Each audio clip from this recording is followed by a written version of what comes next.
એક વાત કહું, 7 પગલાં આકાશમાં વાંચી રહ્યા છીએ આપણે અને 17મું ચેપ્ટર આવ્યા છીએ. 16મા ચેપ્ટરમાં આપણે જોયું કે હવે વસુધાએ એકદમ ડિસાઇડ કરી લીધું છે કે ગમે તે થાય, આ પરિસ્થિતિમાંથી, આ જંજાળમાંથી, આ ગોટાળામાંથી ગમે તેમ રીતે બહાર નીકળવું છે.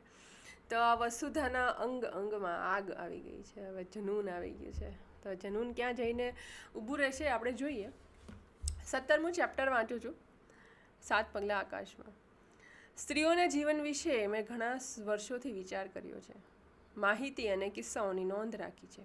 આજે બધું કાઢીને જોઉં છું, બધે આ જ વાતો છે. સ્ત્રીએ વિવિધ રીતે સહન જ કર્યું છે, ખબર ન પડે તેમ સહન કર્યું છે. ક્યાંક તે જોરદાર છે અને ઘરમાં તેનું જ ચાલે છે, પણ સામાજિક માન પ્રતિષ્ઠામાં, રિવાજોમાં, પ્રથાઓમાં તે પતિની પાછળ છે. ક્યાંક સ્ત્રીએ પોતાના કુટુંબમાં સુખ શાંતિ સંવાદ સ્થાપ્યા છે, પોતાને નામ શેષ કરી દઈને. ક્યાંક તેણે આખા ઘરના તાણાવાણા વીખી નાખ્યા છે, પોતાના સ્વાર્થ અને ક્ષુદ્ર સ્વભાવને લઈને. પણ સ્ત્રીના વ્યક્તિત્વનો સમાન સ્વીકાર થયો હોય એવું ઘર મેં જોયું નથી. અને હા, એકચ્યુઅલી આપણે પણ નથી જોયું. હજી બી નથી જોયું મેં. વાર્તાઓમાં આવે છે, રાજકુમારના રાજકુમારી સાથે લગ્ન થયા અને પછી તેમણે ખાધું પીધું ને મજા કરી. પણ પરણ્યા પછીની રાજકુમારીની કથા કોણે લખી છે? વાસંતી રાજકુમારી જેવી સુંદર હતી. તેના પ્રેમના સૂર વડે સતીશ સાથેના જીવનનું સુખ ગૂંથવું હતું. અને ભોળી વસુધા માનતી હતી કે વાસંતી જેવી સુખી સ્ત્રી દુનિયામાં બીજી નહીં હોય. પણ હવાથી પડદો જરાક ઉપડ્યો અને તેણે જોયું તો એ અવાફ બની ગઈ. ક્યાં હતું તેણે કલ્પેલું પ્રેમનું ઐશ્વર્ય? ક્યાં હતું તેનું 2 કાંઠા છલકાવીને વહેતું હું અને તુંના ભેદ ઓગાળી નાખતું મહાસુંદર પૂર? મનુષ્ય વચ્ચે, સ્ત્રી અને પુરુષ વચ્ચે એવો સંબંધ શક્ય છે ખરો, જેનો આધાર પૃથ્વી હોય અને તેનો વિસ્તાર આકાશમાં હોય? આકાશની સઘળી હળવાશ અને મોકળાશ, તેના સૂર્ય, ચંદ્ર, તારકોની શોભા, વાદળાની મૃદુતા અને રંગોનું વૈવિધ્ય જેમાં ઉતરી આવ્યું હોય, અને સાથે જેમાં પૃથ્વીની દ્રઢતા અને સ્થાયિત્વ અને એકબીજામાંથી અનેક શાખામાં પાંગરવાની શક્યતા હોય, એવો સંબંધ માનવ સમાજમાં સંભવિત છે ખરો? આ છે ને, મને લાગે છે એકચ્યુઅલી સ્ટાન્ડર્ડ્સ છે. એવા સ્ટાન્ડર્ડ્સ છે ને કે કોઈ નહીં પહોંચી શકે ત્યાં સુધી. આ એક લખવા માટેની ખાલી વાત છે એવું કહીએ ને તો ચાલે. ક્યારેક કોઈને અનુભવ નહીં થયો હોય આવો ને? આઈ હોપ કે નહીં જ થયો હોય. કારણ કે જો થઈ ગયો હોય તો તમારાથી મહાન સંબંધ કોઈ નથી, કોઈનો નથી. પણ મને નથી લાગતું કે કોઈને આવો સંબંધ મળ્યો હશે. આગળ વાંચું. સ્વરૂપ વિશે મારે થોડીક વધુ વાત કહેવી જોઈએ, કારણ કે અમારી વસાહતનો તે પ્રાણ છે.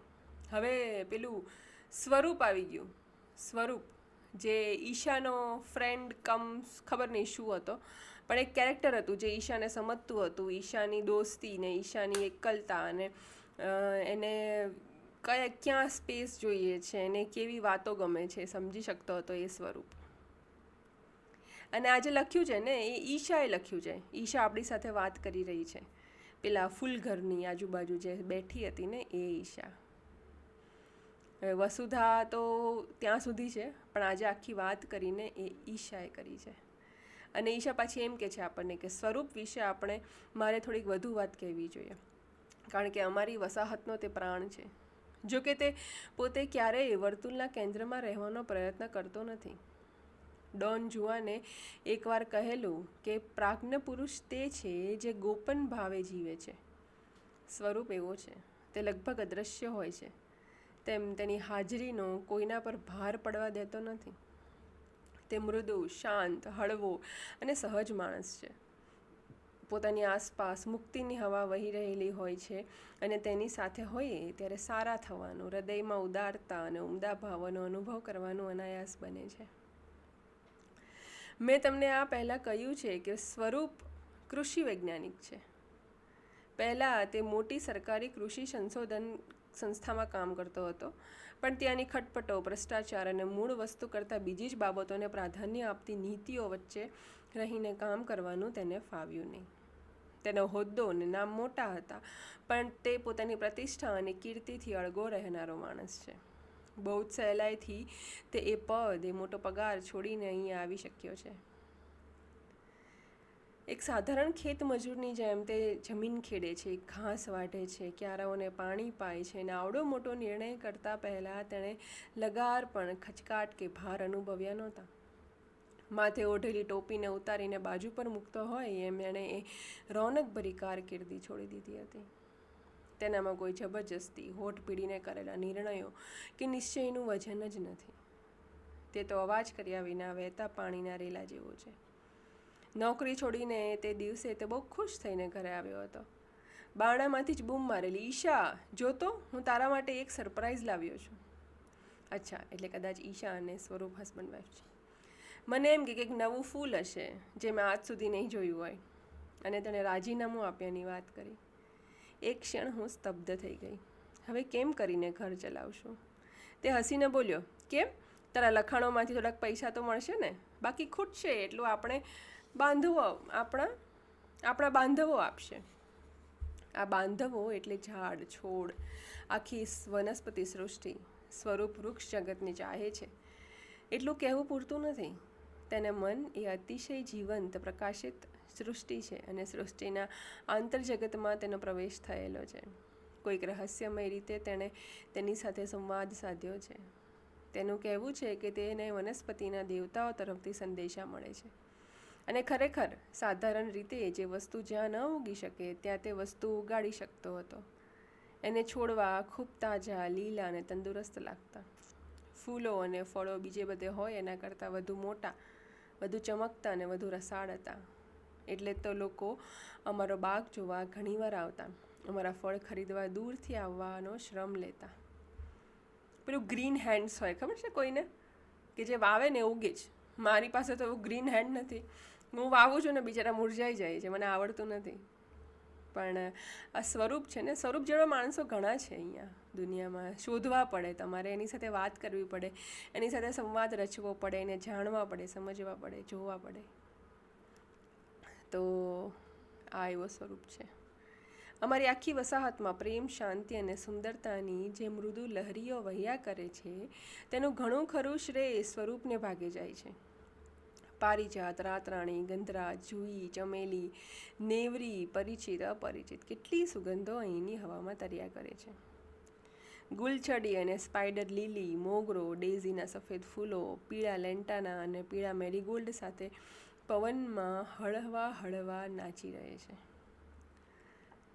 જાંબલી, ગુલાબી, એસ્ટર રંગોનો ખજાનો તેમના પર ઢોળાઈ ગયો હોય તેવા ગુલાબને ક્રિસેન્થેમમ, ઉતરતા ઉનાળે ખીલતા કેમેલિયા, પાતળી પાંખડીવાળા જબરેરા અને પતંગિયાની ભાતવાળા પેન્ઝી. ઘણાના તો હું નામે ભૂલી જાઉં છું. એક પત્ની થઈને એણે આટલું બધું તો યાદ રાખ્યું, હું પણ ભૂલી ગઈ છું. વાંચ્યું તો પણ આગળ વાંચું છું. આ બધા ફૂલો અમને હળવી રીતે અનેક રંગ સુગંધમાં ઉઘડવાનો સંકેત આપે છે. અમારી આ વસાહતમાં ઊંચા નીચા કામના કે સ્ત્રી પુરુષના ભેદભાવ નથી. સામૂહિક રસોડામાં બધા વારાફરતી રસોઈ કરે છે. માત્ર સ્વરૂપનો વારો હોય ત્યારે બીજાઓ પણ રસોડામાં અનાયાસે આવીને ઊભા રહે છે, કારણ કે સ્વરૂપની વાતો સાંભળવાનું અમને સૌને આકર્ષણ છે. નાનામાં નાની વાત પણ તેના મુખેથી આવે ત્યારે હાસ્યનો કે ઊંડા અર્થનો સ્પર્શ પામેલી હોય છે. તે દિવસે એ દૂધીના માંડવા પાસે બીથોવનની સિમ્ફનીની રેકોર્ડ વગાડી રહ્યો હતો. હમણાંથી તે એક પ્રયોગ કરે છે. કેટલાક ક્યારાઓને તે ભારતનું શાસ્ત્રીય સંગીત પીવડાવે છે અને કેટલાકને પશ્ચિમનું. તેને જોવું છે કે છોડના ઉગવા પર એથી કોઈ ફરક પડે છે કે નહીં. તમને એવો કોઈ દિવસ વિચાર આવ્યો છે? આપણને ખબર છે કે વૃક્ષને, છોડવાઓને અને ઘાસને ઇવન સંગીત બહુ ગમે છે. પણ સાલો આ રિસર્ચનો નવો ટૉપિક છે. તેના કામમાં એટલો બધો તલ્લીન હતો કે હું તેની પાસે જઈને ઊભી રહી. તેની થોડી વાર સુધી તેને ખબર પડી નહીં. મેં એના ખભા પર હળવેથી હાથ મૂક્યો. તે ચોંકી ગયો. પછી સામે જોઈ એ પ્રેમભર્યું હસ્યો. મેં કહ્યું, તેને વિક્ષેપ કર્યો નહીં, પણ એક સારા સમાચાર આપવા આવી છું. શું? થોડા ભલા લોકોને ખુશ કરવાનું વિચારું છું. કોણ ભલા લોકો? વિવેચકો. સ્વરૂપને સમજ પડી નહીં. માટી, જળ, વાયુ, પ્રકાશની સૃષ્ટિમાંથી ટીકા, નિંદા, ઈર્ષ્યાની દુનિયામાં તેને જરા વાર લાગી. હું સમજો નહીં, તેણે કહ્યું. એક નવલકથા લખવાનું મન થાય છે. તેની વિવેચના કરીને એને છિન્ન ભિન્ન કરીને વિવેચકો કેટલા રાજી થશે તેનો વિચાર કરું છું. એક કેટલું સરસ કન્વર્ઝેશન છે નહીં. એક કપલ છે, એમાં એક જણને લખવાનો શોખ છે, એક જણને માટી અને ઝાડ અને વનસ્પતિ અને કુદરત સાથે સંબંધ છે. બંને લોકો પોતાની ઝોનમાં આરામથી જીવી રહ્યા છે, એકબીજાને ડિસ્ટર્બ નથી કરી રહ્યા, એકબીજાને સ્પેસ આપી રહ્યા છે પોતાની સાથે રહેવાની, એકબીજાને રેસ્ટ્રિક્ટ નથી કરી રહ્યા. આવો સંબંધ હોવો જોઈએ. સ્વરૂપના મોં પર સમજની દીપ્તિ આવી. અચ્છા, એમ નવલકથા લખવા ધારે છે. બહુ સરસ, જરૂર લખ. વિશ યુ ધ બેસ્ટ લક. હું એમાં લાંબા કલાકો રોકાઈ રહું તો તને કંઈ તકલીફ નહીં પડે ને? વાહ, મને એમાં શી તકલીફ પડવાની હતી? ઉલટાનું મારા છોડવા હમણાં વરસાદનું પાણી પી પીને મસ્તીમાં આવી ગયા છે, એટલે થોડા દિવસ એમને બદલે તારી સેવામાં આનંદથી રહી શકાશે. કે તને શી સગવડ કરી આપું? આ કેટલું સપોર્ટિવ કન્વર્ઝેશન છે. એક વ્યક્તિ બિઝી થતાં પહેલાં ખાલી પૂછે છે, સહમતિ લે છે કે હું બિઝી થઈ જઈશ, તને વાંધો નથી ને? અચાનકથી કોઈ પણ બે પાત્રમાંથી કોઈ પણ એક પાત્ર અચાનકથી બિઝી થઈ જાય ને પછી એમ કહી શકે કે લે હું બિઝી બી ના રહી શકું. એવું વર્તન આવી શકે છે, પણ આ એક સહજતા છે બે માણસ વચ્ચેની કે હું બિઝી થઈ જઈશ, તને વાંધો નથી ને? અને સામેથી એને કેટલું બધું સરસ રિસ્પોન્સ મળે છે. આગળ વાંચો છો. પહેલાં તકલીફ તો એ છે કે મારે વાંચવી પડશે. અરે પાને પાનું વાંચીશ, શબ્દે શબ્દ લખાય તેની આતુરતાથી રાહ જોઈશ. I will be the first reader of the best in the hall world. તે હસ્યો. અને એ બી એક સરસ વાત છે. જેટલા બી વાક્ય છે ને એના ઉપર મને અલગ અલગ ઓબ્ઝર્વેશન કરવાનું મન થાય છે. હું ઘણું ઓબ્ઝર્વ કરું છું. હું લોકોના શબ્દો ઓબ્ઝર્વ કરું છું. હું લોકોના હાવભાવ, હું લોકોની બોલવાની સ્ટાઇલ, લોકોની મારી સામે જોવાની સ્ટાઇલ બધું જ ઓબ્ઝર્વ કરું છું. આઈ એમ અ ગ્રેટ ઓબ્ઝર્વર. એટલે મને આનો એક એક ડાયલોગ છે ને ઓબ્ઝર્વ કરવાની ઈચ્છા થાય છે. એટલે સપોર્ટ પણ કરે છે ને એડમાયર બી છે. તું જે કરી રહી છે ને એ મને બહુ જ ગમી રહ્યું છે, એવું કહેવાવાળું પણ કોઈ હોવું જોઈએ ને. તે હસ્યો. પછી કહે, ના ખરું કહું છું, તું લખવા બેસી જ જા. હું તારા ટેબલ પર અગરબત્તી સળગાવીને મૂકી જઈશ. જોઈએ તો જ્યોર્જ સિમેનોનની જેમ નવલકથા પૂરી ન થાય ત્યાં સુધી બહાર જ ન નીકળતી. હું તને અંદર ચા અને જમવાનું આપી જઈશ. કોઈ તને ખલેલ ન પહોંચાડે તેનું ધ્યાન રાખીશ. કહે તો બારણે પ્લે બોર્ડ લખીને બેસું, કામ ચાલુ છે, પ્લીઝ ડોન્ટ ડિસ્ટર્બ. હું હસી પડી, પણ મારું હૃદય ભીનું થઈ ગયું. સ્વરૂપ સારો માણસ છે, એટલું કહેવાથી કાંઈ વળે નહીં. એ એટલા બધા બંધનોમાંથી મુક્ત થયેલો છે, એટલે તો એની સાથે રહેનારા લોકોને એ મુક્ત રહેવા દઈ શકે છે. આ એક ફીચર, આ એક માણસનું એટ્રીબ્યુટ બહુ જ કામનું છે. એ બધા બંધનોમાંથી મુક્ત થયેલો છે, એટલા માટે એ એની સાથે જેટલા પણ લોકો હોય છે એને મુક્ત થઈને રહેવા દઈ શકે છે. ફ્રીડમ એન્જોય કરી રહ્યો છે, પોતાની જાતને ફ્રીડમ આપી રહ્યો છે, એટલા માટે એ બીજાને ફ્રીડમ આપી શકે છે. બહુ ઊંડી વાત છે આ. આગળ વાંચું છું. એણે કામ પડતું મૂક્યું અને અમે બંને નજીકમાં એક પથ્થરની એક સરસ ઘટાડી બેઠક બનાવી હતી તે તરફ ગયા. 6 ખૂણાવાળી એ બેઠક હતી. અમે સ્નો ક્વીન, સફેદ બોગનવેલ ઉગાડી હતી. ઓક્ટોબરની હવામાં ઠંડીનો પ્રથમ અણસાર આવે કે બેઠક પરનો એનો માંડવો સફેદ ફૂલોની ભપકાભર્યા હુમ મુકુટથી અજબની શોભા ધારણ કરતો. શાના વિશે લખવા ધારે છે? ચાલતા ચાલતા તેણે પૂછ્યું. વસુધાની વાત, એટલે કે સ્ત્રીઓની વાત લખવાનું મન થાય છે. પણ તું શું કહે છે? લોકો એ સ્વીકારશે, ખાસ કરીને પુરુષો. એમને એ સ્વીકાર્ય બનશે? સ્વરૂપ હસ્યો. હું પુરુષ છું, મને એમાં ન સ્વીકારવા જેવું કંઈ લાગતું નથી. તું તો ભાઈ જેને ઘણી બધી ગ્રંથિઓ છૂટી ગઈ છે એવો માણસ છે. તારી તો વાત જ જુદી છે. પણ હું સાધારણ જનસમાજની વાત કરું છું. એ લોકોને આ પસંદ પડશે? પુરુષોને એમ નહીં લાગે કે અમે કમાઈએ છીએ, સ્ત્રીઓ ઘર ચલાવે છે, બધું સરખું ચાલે છે, એમાં આ પથ્થર નાખવાની શી જરૂર છે? હજી એક ઓબ્ઝર્વેશન કહું. તમે તમારા આર્ટની વાત, તમે તમારા કામની વાત મુક્તપણે કરી શકો, તમે એમાં ઓપિનિયન લઈ શકો. તમને વિશ્વાસ હોય કે તમે ઓપિનિયન લેશો એ પ્રમાણે હું કરીશ, એવો પણ એક સંબંધ હોવો જોઈએ.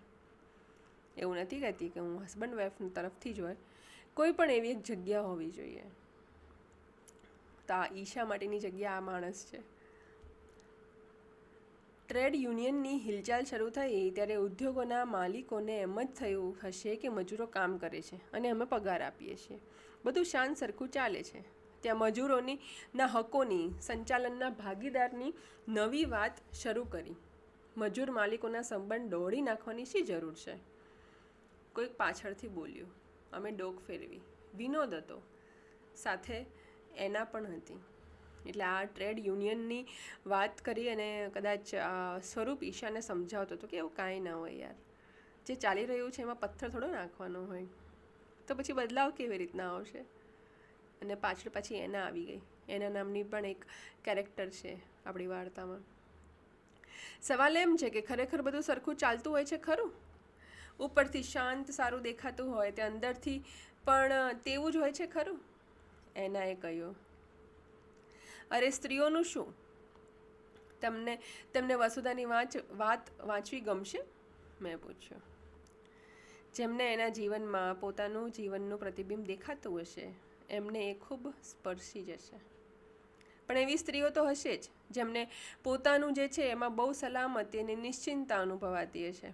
તેમને થશે આ બધી શી માથાકૂટ, પોતાના લોકોને તો ચાહવા ન હોય, એમાં સ્વતંત્રતા અને અધિકારને એ બધી બાબતો લઈ આવવાની કાંઈ જરૂર નથી. એવી સ્ત્રીઓને લાગશે કે એક સ્થિર સુચારુ વ્યવસ્થા છે, એમાં ઉથલપાથલ શા માટે કરવી? તર્ક છે મિત્રો, આ બધા તર્ક છે જે આ લોકો એકબીજા સાથે કરી રહ્યા છે. આખી વાર્તા તર્કની છે.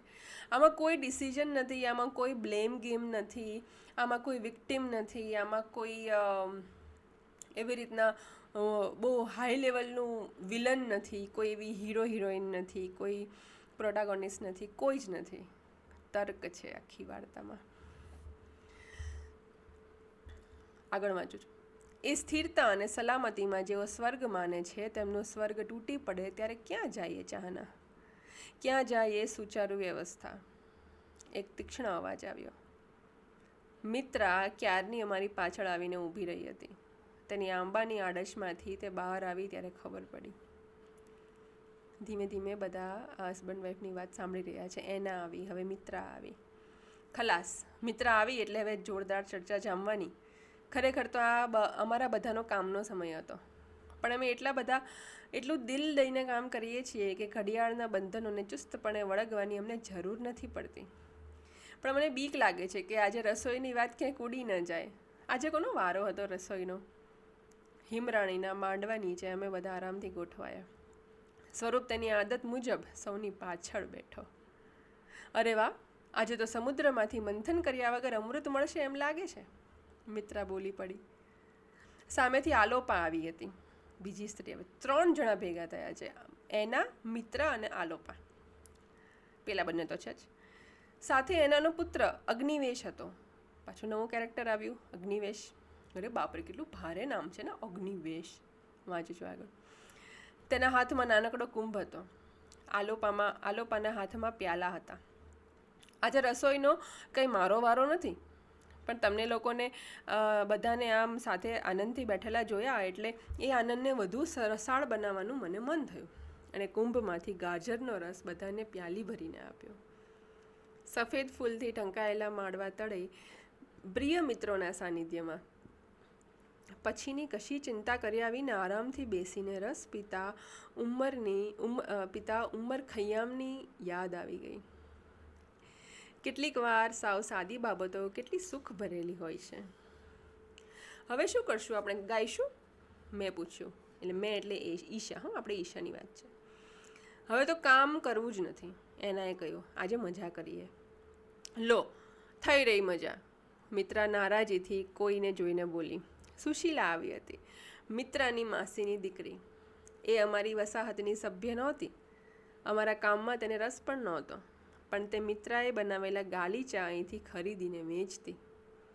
સ્થૂળ શરીર, ગોરું ગોળ મોં અને અકાળે સફેદ થઈ ગયેલા એટલે કે રંગેલા વાળવાળી એ સ્ત્રી પોતાને દુઃખ ન હોય ત્યારે દુનિયામાં ક્યાંય દુઃખી નથી એમ માનતી. એથી મિત્રાને તેના તરફ જરા ચીડ હતી. કોઈક માસીની દીકરી છે મિત્રાની, જે મિત્રાને નથી ગમતી, સારું કેરેક્ટર નથી કદાચ. કેમ બધા ભેગા થઈને મળીને શી ચર્ચા કરો છો? તેને તલાશી લેતી હોય તેવા અવાજે પૂછ્યું. મિત્રાને સહેજ ગુસ્સો આવ્યો. તેણે તેને છંછેડવાના હેતુથી જ કહ્યું, સ્ત્રીઓના અધિકાર વિશે ચર્ચા કરીએ છીએ. સુશીલાના સ્ત્રીઓ વિશેના ખ્યાલ લગભગ પરંપરાગત હતા. નાકનું ટીચકું ચડાવીને તે બોલી, એ જ પછી તમારે વિમેન્સ લીબની વખત બગાડવાની વાતો. મને તો સમજાતું જ નથી કે સ્ત્રીઓને શું જોઈએ છે. પુરુષ બહાર કામ કરે છે, કમાય છે, તે પણ ઘણું કષ્ટ વેઠે જ છે. સ્ત્રી ઘરનું કામ કરે છે, સારી માતા બને, સારું આતિથ્ય કરે, ઘર સંભાળે, એમાં ખોટું શું છે? પુરુષ કમાય છે, તેમને કમાવાનો ગર્વ હોય છે, તેનું કામ ઊંચું ગણાય છે, ઘરનું કામ હલકું ગણાય છે. પુરુષને ઘરમાં ઝાડુ મારવાનું કે લોટ ચાળવાનું કહું જોઈએ, મિત્રાએ કહ્યું. અને ધારો કે કોઈ સ્ત્રીને ઘરકામ ન કરવું હોય, માતા ન થવું હોય તો, તેને વેપાર કરવો હોય તો, રાજકીય નેતા, કલાકાર, લેખક થવું હોય તો, મેં કહ્યું. તો થાય ને, કોણ ના પાડે છે? ઇન્દિરા ગાંધી વડાપ્રધાન જ છે ને. જે નવું કેરેક્ટર છે ને ઓપોઝિટવાળું, એ બોલ્યું.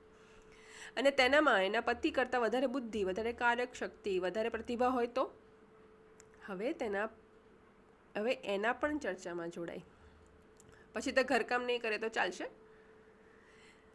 સામેથી પાછો જવાબ પણ આવે છે. તેનો પતિ કહેશે કે ભલે તું વધારે કમાઈ શકે તેમ છે તો તું વેપાર કર, ઘર છોકરા હું સંભાળીશ. એ વિવેચનોના ગ્રંથો લખશે તો પતિ ભામતીની જેમ બત્તી ધારીને પાસે ઊભો રહેશે, એને રાંધીને ખવડાવશે. સાધારણ પુરુષ ના પાડશે. જરાક સારો હશે તો કહેશે તને જોઈએ તે કર, પણ ઘરનું કામ કર્યા પછી વધ્યા ઘટ્યા સમયમાં કર. સ્ત્રી ગમે તેટલી સમર્થ, પ્રતિભા સંપન્ન, મેધાવી હોય તો પણ ઘરનું કામ તો સ્ત્રીએ જ કરવાનું. તેવું શા માટે ભાઈ? મિત્રાએ શરૂઆત સુશીલાને ચીડવવા કરી હતી, પણ હવે તે પોતાના રંગમાં આવી હતી. આમાં એવું બતાવાયું છે કે મિત્રા છે ને એ એકદમ કટ્ટર કેવી જવાબ આપે એવી છે, ને જવાબ સાંભળીને બધા ચૂપ થઈ જાય એવી છે. તો મિત્ર એવી રીતના જ તે જવાબ આપી રહી છે અત્યારે. એટલી પ્રતિભા હોય ને એવું બધું કામ કરવું હોય તો ન પરણે, બસ ને. અને તમને ખબર છે, મને ખબર જ હતી કે જ્યારે આપણે સમાજને કે આપણે કોઈ બીજા ત્રીજી વ્યક્તિને, કાં તો કોઈને અનપોપ્યુલર ઓપિનિયન જેને આપણે કહીએ છીએ, એવું આપણે પૂછીએ ને કોઈને, એટલે બધા એમ જ કે હા તો ભાઈ જીવનમાં મજા કરવા હોય, સ્વતંત્ર થઈને રહેવું હોય, સ્વચ્છંદી થઈને રહેવું હોય, જેમ ફાવે એમ કરવું હોય તો લગ્ન નહીં કરવાના યાર. એવું સ્ત્રીને પણ કહેવામાં આવે છે ને હવે તો પુરુષને પણ કહેવામાં આવે છે. નરેન્દ્ર મોદી સાહેબ છે, નથી પરણ્યા, તો આપણે નથી કહેતા જો પરણેલો માણસ ત્યાં સુધી તો પહોંચી જ ન શકે. આ એવી વાત છે. અબ્રાહમ લિંકન, હવે જવાબ આવે છે. અબ્રાહમ લિંકન અને આઇન્સ્ટાઈનને તો કોઈએ નહોતું કીધું કે આટલી મહત્વાકાંક્ષા હોય તો ન પરણવું. ઉલટાનું પુરુષ ધૂની, કલાકાર કે મહત્વાકાંક્ષી હોય તો તેને ખાસ પરણવાનું કહેવાય છે. તેને સાચવનાર કોઈક એવી સ્ત્રી જોઈએ. તો પતિઓને જ કેમ સાચવવાના હોય છે? પ્રતિભાશાળી સ્ત્રી હોય તો તેણે પત્ની ન થવું, અને પત્ની હોય તો તેણે પ્રતિભાને પાંગરવા ન દેવી, એવો કોઈ 11મો કમાન્ડમેન્ટ છે? મિત્રા બોલી. પણ હવે આગળ સામેથી પણ આવે છે, પણ મને લાગે છે ચાલુ જ રહે છે એને બધા પ્રહારો એના ઉપર. ઓપોઝિટ જે પાર્ટી આવી છે, જે કેરેક્ટર આવ્યું છે એના પર હજી આલોપા આગળ. અને તું ઇન્દિરા ગાંધીનું નામ આપે છે? દુનિયામાં કેટલા દેશો છે, એમાંથી કેટલાના ઉચ્ચતમ પદે સ્ત્રી છે? સ્ત્રીઓની સંખ્યા તો અડધો અડ જ છે, તો પછી 50% સ્થાને સ્ત્રી કેમ નથી? આલોપા બોલે છે. ભારતમાં તો સ્ત્રીઓની સંખ્યા 50%થી જરા ઓછી છે. એક અપડેટ આપી દઉં, અત્યારે સ્ત્રીઓની સંખ્યા વધી ગઈ છે, થોડીક વધી ગઈ છે. સ્લાઇટ સ્ત્રી પુરુષનો રેશિયો એમાં સ્લાઇટ સ્ત્રી આગળ છે પુરુષ કરતાં. અને એક જોક અપાર્ટ કહું તો એટલા માટે જ કોઈ પરણવા લાયક છોકરાને છોકરી મળતી નથી. આગળ વાંચું છું.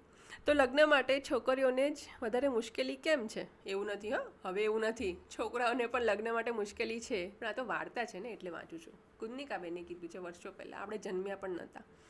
સાંભળો. માંગ અને પુરવઠાનો નિયમ ત્યાં કેમ લાગુ નથી પડતો? શા માટે પુરુષની કારકિર્દીમાં 1000 પ્રકારનું વૈવિધ્ય હોય છે અને સ્ત્રીને કપાળે એ જ રસોઈ, એ જ ઘરકામ? શા માટે પુરુષ માટે આખી દુનિયા હોય છે અને સ્ત્રીઓ માટે માત્ર પતિને, બાળકો અને ઘર જ હોય છે? શા માટે ઘરમાં હંમેશા પુરુષ જ અધિપતિ હોય છે? એના એના અવાજને સજાવેલી ધાર હતી. એ બધા તમારા વાયવી ખ્યાલો છે. સ્ત્રીઓ પણ જોરદાર હોય છે.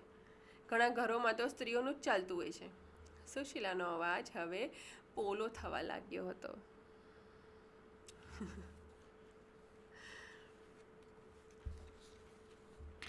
પતિ કે સાસરિયાના ત્રાસથી ભાગી છૂટેલી સ્ત્રીઓ માટે વિકાસ ગૃહ કે નારી નિકેતનને બાપનું ઘર જેવી સંસ્થાઓ છે. પુરુષ માટે એવી સંસ્થા ક્યાંય જોઈ છે? મિત્રા. આપણે વિમેન્સ ડે હોય છે, ઓકે, તો મેન્સ ડે બી હવે છે, મેન્સ ડે ઉજવાય છે, પણ એના માટેનું કોઈ શેલ્ટર નથી. કદાચ પુરુષને દુઃખ પડે તો એ ક્યાં જાય બિચારો? એના માટેનું કોઈ શેલ્ટર નથી. અહીંયા એવું બતાવવામાં આવ્યું છે કે પુરુષને કોઈ દિવસ પ્રોબ્લેમ પડશે જ નહીં, કારણ કે બધા પ્રોબ્લેમ છે એ સ્ત્રીના ભાગમાં આવી ગયા છે. પણ હવે કદાચ એવું નથી. પુરુષને પણ પ્રોબ્લેમ પડે છે, પણ એના માટેનું કોઈ શેલ્ટર નથી. અને મારા ખ્યાલથી એને ફેમિનિઝમ કહેવાતું હશે નહીં, એને જ ફેમિનિઝમ કહેવાય છે. સમાનતા. કદાચ સમાનતા એટલે પહેલેથી આપણા મનમાં એવું જ છે કે સ્ત્રીને પુરુષની સમાન કરવાની છે. પણ ધીમે ધીમે અમુક જગ્યાએ, અમુક સમાજમાં, અમુક ઝોનમાં, કાં તો દેશમાં, કાં તો ગમે તે જગ્યાએ, અમુક જગ્યાએ સ્ત્રી સમાન થઈ ગઈ છે. અને સ્ત્રી એટલી બધી બળવાન થઈ ગઈ છે કે કદાચ પુરુષ જાતિને પણ કચવે છે, ચોળે છે, પગ નીચે દાબે છે. તો એવા પુરુષનું શું થાય? આ એક મારો પ્રશ્ન છે. આ તો બહુ જૂની વાત છે, એટલે આપણે સમજી શકીએ છીએ કે આમાં પુરુષ જ વિક્ટિમ છે. પુરુષ જ બિચારો વિલન છે. પણ જ્યારે પુરુષ વિલન ના હોય ત્યારે તો એ અત્યારનો ક્વેશ્ચન છે આપણો. આ લોકો જો અહીંયા તર્ક જ કરી રહ્યા છે, તો મારો ને તમારો પણ કોઈ તર્ક આમાં હોવો જોઈએ. આગળ વાંચું છું. પુરુષો નાહવા જતા હશે ત્યારે કહેશે, ક્યાં છે મારા કપડાં? બાથરૂમમાં મારા કપડાં નથી મૂક્યા? સ્ત્રી કદી કહે છે કે મારા કપડાં બાથરૂમમાં મૂકજે? મિત્રએ કીધું. એ કદી એની સાડીની ગળી વાળી આપે છે? એના માટે વ્રત કરે છે? પત્નીનો ધર્મ જુદો હોય તો પતિ તેનો ધર્મ સ્વીકારે છે? વણિક પુરુષ બ્રાહ્મણ સ્ત્રીને પરણે તો બાળકો વણિક ગણાય છે કે બ્રાહ્મણ? આલોપાએ કીધું. એ સાચી વાત છે, બહુ જ સાચી વાત છે. ઊભા રહો, એમ બધા મારા પર તૂટી ન પડો. સુશીલાએ અવાજમાં જરા જોર કર્યું. સ્ત્રી હંમેશા પોતાના અલગ વ્યક્તિત્વનો ત્યાગ કરતી આવી છે. એ ત્યાગમાં તેની મહાનતા છે. મહાનતાને કારણે ઈંટ ચૂનાની દિવાલોવાળું મકાન હૂંફ અને ઉષ્મા આપતું ઘર બને છે. સ્ત્રી પુરુષનું રક્ષણ કરે છે.